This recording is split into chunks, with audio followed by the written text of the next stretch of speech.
and often very, very low incomes. And so I think that, and I want to sort of take each of those in turn and talk, we'll try to get to the financing question as soon as possible. So I may cut you all off if we're spending too much time on the physical characteristics and the services. And let me start with Sydell.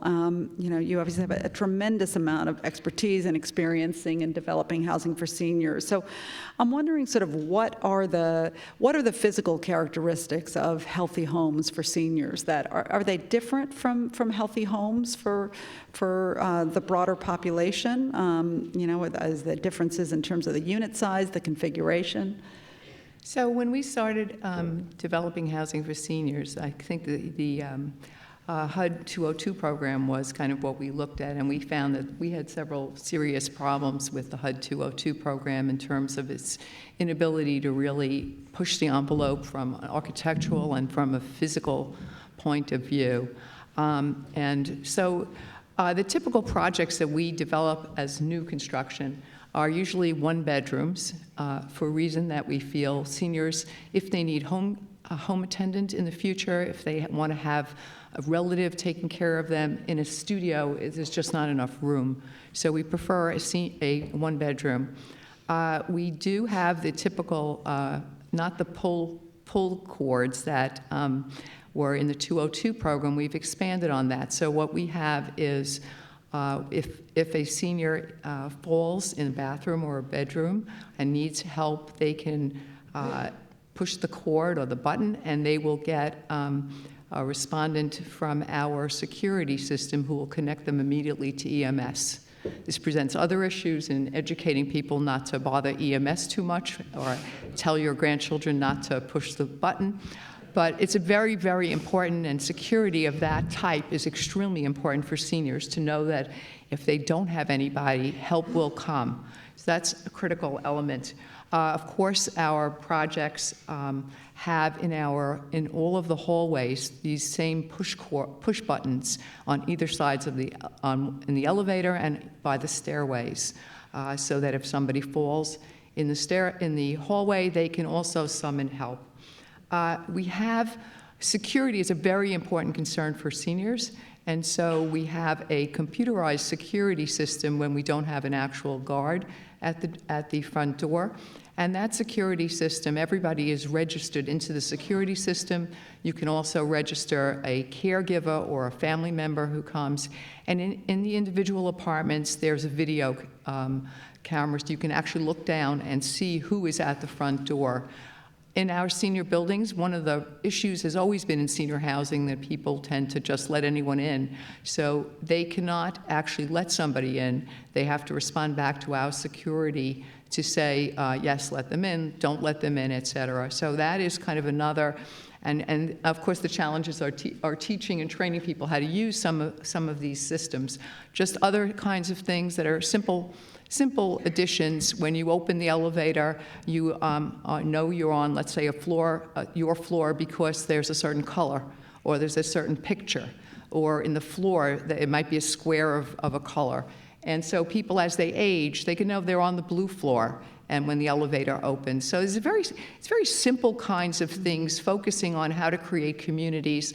And then the other big piece of it is we always provide support, a service area. In other words, we will build for a supportive service that we think is necessary to have in the project. That's in addition to community residence space, which every building has, and outdoors. Outdoors is very important to seniors, protected outdoor space. And it's a personal thing, I'm a big gardener, but we love to have beautiful gardens and places for seniors to come. It's really, and to make sure they're secure, and we'll have fountains, and really spend a lot of money that way. And I just want to say that what really triggers the cost is whether you're doing prevailing wage, whether you have project-based Section 8, which we do, and so you have a prevailing wage project, or if you have federal funds like home funds.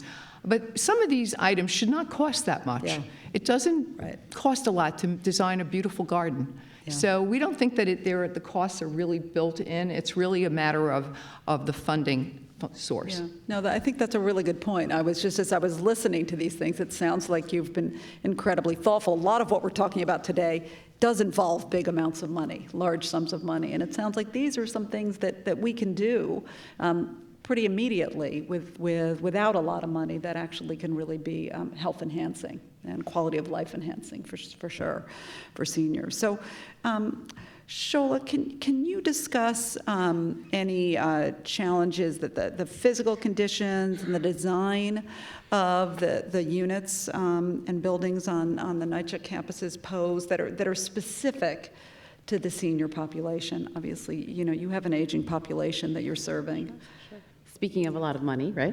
Yeah. So Yes. first of all, thank you to the hosts and to the fellow panelists. Really excited to be here. So we are in our 81st year at the New York City Housing Authority. So our buildings are old. More than a third of our buildings are more than 40 years old. We were built largely as a jobs program for returning men from World War II, and so not surprisingly, the actual unit mix skews more towards family-size units as opposed to single units or smaller one-bedrooms.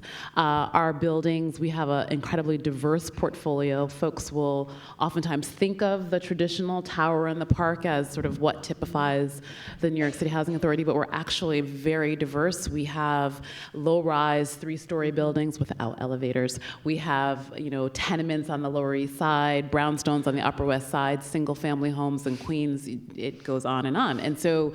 And as you mentioned, a third of our population is over the age of 62 and are literally aging in place. Some would call us the country's largest naturally recurring retirement community for very, very low-income families. And so all of those sort of factors present an access issue in the sense that we literally, in most of our buildings, particularly those that have not seen any kind of rehab or turnover, folks who are potentially limited in mobility can't get into the building. So there's that challenge, and then the cost to retrofit or bring those buildings up to code. Then the interiors of our space, and this is actually something that we've been looking at as part of our strategic plan, Next Generation NYCHA, has actually been to look at our specs and design specs and really encouraging and trying to shift to a more universal design. So when you do go in and do an apartment turnover or as part of bringing units back online, how do we make those units sort of accessible for potentially for older adults? And so that's been one sort of small piece in our overall portfolio of 178,000 units. I think the other sort of major physical challenge for us is that we actually do have, when the federal government was actually financing public housing, we actually do have 42 senior-only buildings that were designed to be homes for folks who were aging in place. And so those buildings actually, more so than most of our portfolio, are probably more age-friendly than than our larger portfolio.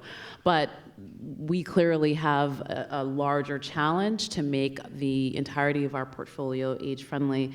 And I think the other major issue for us, which perhaps doesn't need to be said but should be said, which is we have a major capital need of a $17 billion need today to bring up our units to a good state of working repair. And so as we tackle that, clearly thinking about not only the physical needs of our residents, but the services piece has been a major part of our focus, and I'm happy to talk more about how we're transitioning to that. Great. I'm going to come back to the services. I do want to just say you talked about the challenges of making units accessible, and I just want to highlight that, maybe put that in the parking lot for our next convening. I mean, we just did a study, just did sort of a scan of the housing stock around the country and found that I want to say it was about 1% or maybe even fewer than 1% of homes around the country are accessible to the physically disabled.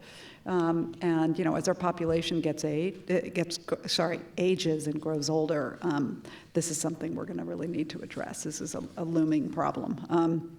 And so let me turn to services, and John, start with you. Obviously, you've thought a lot about services, and I'm wondering sort of what services matter most to older adults, and what sort of residential-based services? Is it about navigating the health system, meeting basic health needs, or is it addressing social isolation? What matters the most? Sure. Well, let me start by talking about what's out there as far as senior housing. There's a lot of senior housing out there in New York City, New York State, and across the country. Most buildings have a resident service coordinator, and they're funded through a variety of mechanisms. HUD has a resident service coordinator program. There's an option for public housing authorities to access service coordinators. But while there's an army of service coordinators out there, it's not a well-funded army. And it's not a well-resourced, and Jennifer Ho from HUD just told me during the break that, boy, the job description for resident service coordinators across this country is all over the map. Yeah. So I think what is most important going forward as we look to make affordable housing a platform for health and for health cost savings, that we look to build up that infrastructure of the resident service coordinator as we've known them traditionally. The resident service coordinator in some places is part of a really great network. And a lot of other places, they just have a phone and a little tiny office and some phone numbers up on the wall. They make magic happen. They've been saving healthcare dollars for many years, but we haven't been measuring that. Yeah. So I think what we're hoping to accomplish is by using affordable housing as a platform, senior housing as a hub for health and wellness. And I think that's where we're transitioning to. It's going to require an investment. It's going to require beefing up what that resident service coordinator is. It's going to mean bringing some consistency to what they do. It's going to mean collecting data, which is very, very tricky, as we can talk about more. Yeah. But I think that's the key thing. Right, and to learn, then it sounds like to learn sort of which services, to basically answer that question, that we need more data, and that's what you're saying, to understand which services are really critical to long-term health. Well, I think that... and to reducing healthcare costs. Reducing healthcare costs. You know, I think part of the reason I'm on this panel is because I went to Vermont some years ago and worked as running a small housing organization there. And I happened to be there at the time that the SASH program was just getting off the ground. So I was in on the initial meetings, and Nancy Eldridge is in the room, who's really the founder of it, who's, by the way, now the executive director of the National Center for Healthy Housing in Washington. So she'll be around during the reception. You should talk to her too. What does SASH stand for? Support and Services at Home. It's a CMS pilot funded through the Vermont Blueprint for Health, which is Vermont's version of health reform. So we were able to sort of hitch our wagon to that and get funding through Medicare for a sort of enhanced service coordinator, a care coordinator that got inside of the HIPAA loop. And therefore, the person in the senior housing site was able to pick up the phone to the primary care physician, to the discharge planner at the hospital, to the area agency on aging, to the mental health provider, to the home health provider, and to transportation services, which, you know, I think during lunch we talked about the aha moment that we have when you realize that health and housing are together.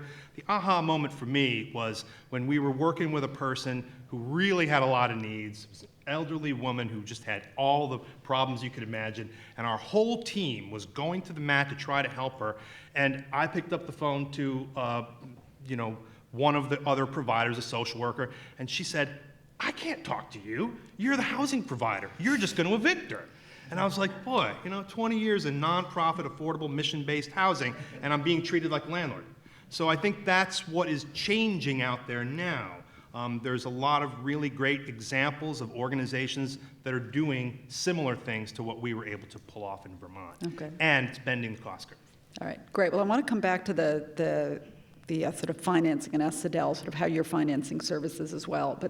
But Shola, can you tell us a little bit about what sort of innovations in service delivery that as your population ages, what you're trying to do in terms of getting services to them? Sure. Well, I in think their homes? I think it's important to start with, again, a little bit of history, which is until the last 10 years or so, the Housing Authority directly managed and operated more than, I think, 408 to be exact, community centers and senior centers throughout our portfolio. These were NYCHA staff-led programs that were sort of ran the gamut, serving children under the age of 18, and then a whole series of programs targeted to folks over the age of 62, meal programs, et cetera. Those physical spaces are actually in our developments, and there was funding for them. That was sort of the design of the Housing Authority, which was really this sort of all-inclusive, utopian-like campus.